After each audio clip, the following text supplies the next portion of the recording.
Rome, chapter 2. You, therefore, have no excuse, you who pass judgment on someone else, for at whatever point you judge another, you are condemning yourself, because you who passed judgment do the same things. Now we know that God's judgment against those who do such things is based on truth. So when you, a mere human being, pass judgment on them and yet do the same things, do you think you will escape God's judgment? Or do you show contempt for the riches of His kindness, forbearance, and patience, not realizing that God's kindness is intended to lead you to repentance, but because of your stubbornness and your unrepentant heart, you are strong of wrath against yourself for the day of God's wrath, when His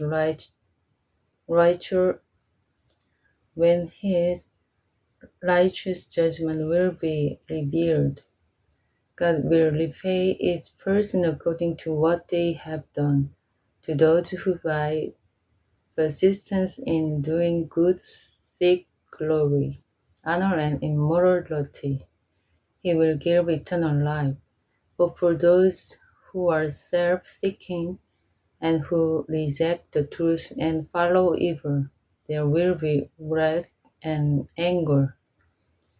There will be trouble and distress for every human being who does evil, first for the Jew, then for the Gentile, but glory, honor, and peace for everyone who does good, first for the Jew, then for the Gentile. For God does not show favoritism. All who apart from the law will also perish apart from the law, and all who sin under the law will be judged by the law. For it is not those who hear the law who are righteous in God's sight, but it is those who obey the law who will be declared righteous. Indeed, when Gentiles who do not have the law do by nature things required by the law, they are a law for themselves, even though they do not have the law.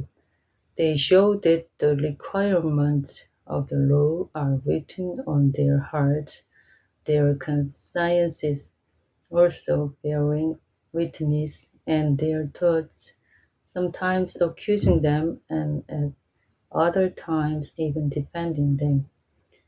This will take place on the day when God judges people's secrets through Jesus Christ, as my gospel declares.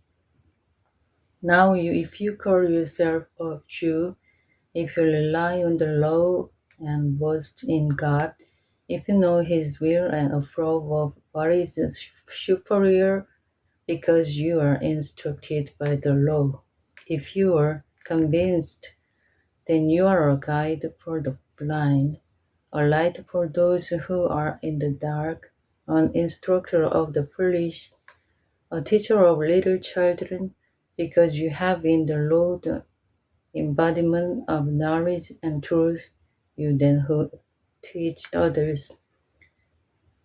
Do you not teach yourself, you who preach against stealing? Do you steal?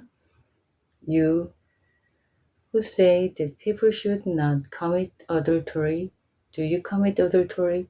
You who abhor idols, do you rob temples? You who boast in the law, do you dishonor God by breaking the law? As it is written, God's name is blasphemed among the Gentiles because of you.